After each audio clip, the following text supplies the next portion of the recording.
The Cleveland Cavaliers has undoubtedly been the biggest surprise of the 22 NBA season.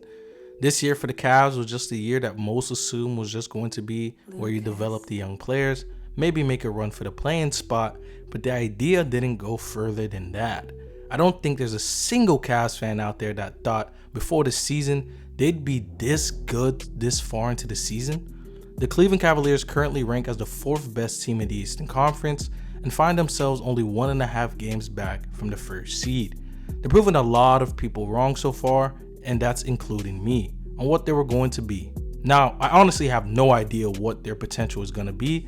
All I do know is it's limitless, and the big three that they formed have been way better than advertised, them being Darius Garland, Evan Mobley, and Jarrett Allen. They really have emerged as the leaders of this team and have been the main reason for why the Cavs have been so successful. And then pairing that up with having an actual good bench and their improvements in coaching from JB Bickerstaff should also not go unnoticed. And as if this could not get any better for the Cavs, recently they made a blockbuster trade, trading for Caris Levert and giving away Ricky Rubio a lottery protected first round pick and a second rounder. So now they're adding an 18-point per game scorer who can create his own shot and will fit right into the Cavs system. Yeah, that's pretty scary. So in this video, I'll try to go more in depth on why the Cavs are doing so well this season and also why the Cavs should strike fear in the other playoff teams in the Eastern Conference. So before we get into it, make sure you guys hit the subscribe button, hit the like button, hit the notification bell to keep you posted, and let's get into it. So first, I wanted to talk about the Cleveland Cavaliers defense. Currently in the NBA, they have the 3rd best defensive rating with a 106.3, and they also rank number 1 in how many points they allow their opponents to score, with it only being 102.4 points. What makes these numbers much more impressive is that they don't run the traditional lineups we have been accustomed to for the last 5 years.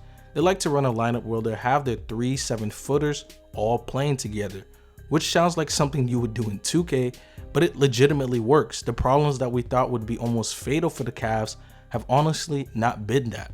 You would think that their perimeter defense would be god-awful since you're running essentially 3 centers and you're sacrificing what you can really do on the perimeter. But as we have seen, it hasn't been too much of a problem, and that's due to Evan Mobley.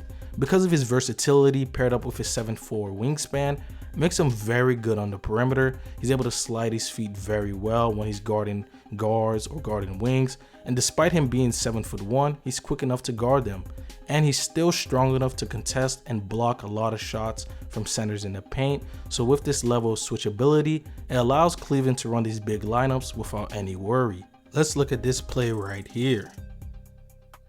Torrey Craig passes it to Sabonis in the post. They do a classic give and go.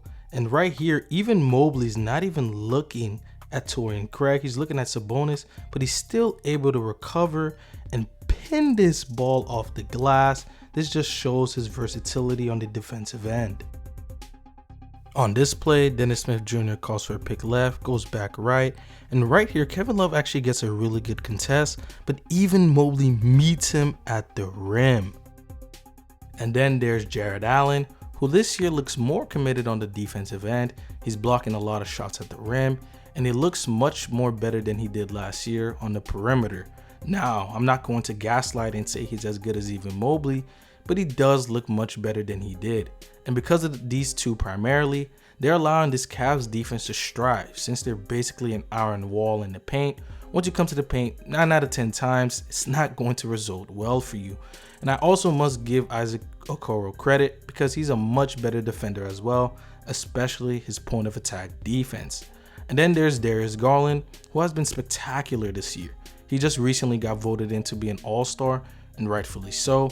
What Darius Garland is doing on offense this year still has me scratching my head. On a team where they don't have guys that can really create their own shots, Darius Garland has taken the responsibility of creating opportunities for his teammates and still be able to score himself efficiently.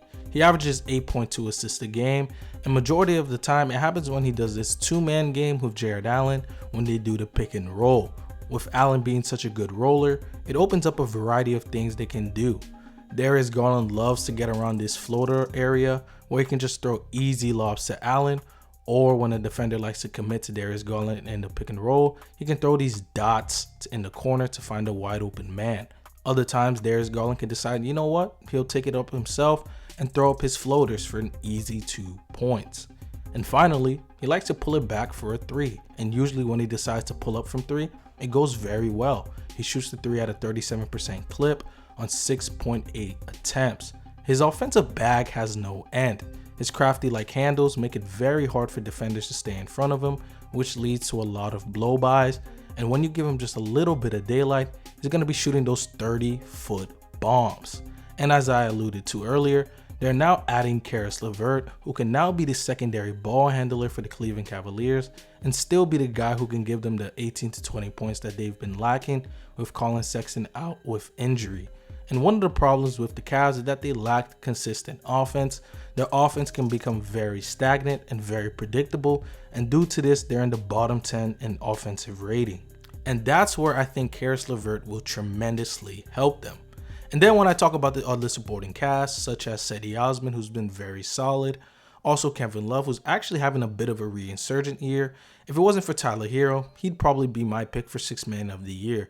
And then when I talk about their GM, Kobe Altman, who I have been very critical about him in the past, has really, in my opinion, become one of the best GMs in the NBA.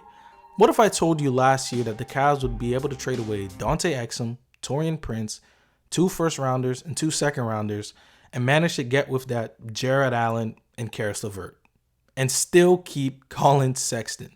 Yeah, it's pretty crazy.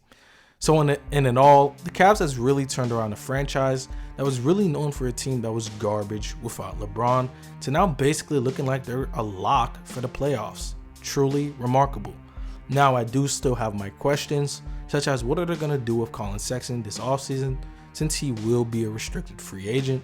But hypothetically, if he does leave, I feel like the core they have made will be something we will have to monitor for the next 2 years to see if they will be serious contenders with or without him. So to end the video, I believe teams in the Eastern Conference should really fear what the Cavs can do to them in the playoffs. They have the defense to really shut down a lot of teams, and now with the addition of Caris Levert, they might just have enough firepower on the offensive end to beat you as well. Cleveland wouldn't be my pick to make the finals, nor would they even be my pick to make the Eastern Conference Finals.